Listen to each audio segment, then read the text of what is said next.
ഞാൻ മേടയിൽ നിന്നും വന്നതാണ്. പേര് ജീവൻ. ചിന്നയെ കുറിച്ചറിയണം. ഇവിടെ പ്രേതബാധയുണ്ടെന്ന വാർത്ത സത്യമാണോ?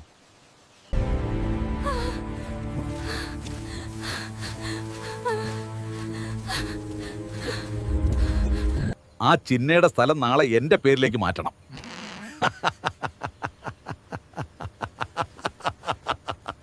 ചിന്ന എന്റെ കുടുംബ അംഗം തന്നെയാണ്. അവർ കൊല്ലപ്പെട്ടതാണ്. അതിന്റെ പക ഈ കാടിന്റെ മടിത്തട്ടിലുണ്ട്.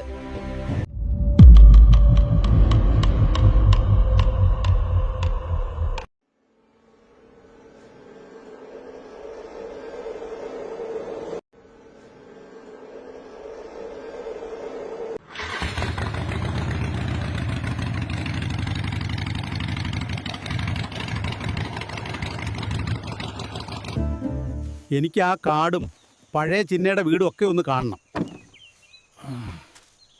ഇറങ്ങട്ടെ. പകല് പോലും അങ്ങോട്ട് ആരും പോകാറില്ല. പേര് പോലെ നിങ്ങളുടെ ജീവൻ വേണേൽ അങ്ങോട്ട് പോണ്ട.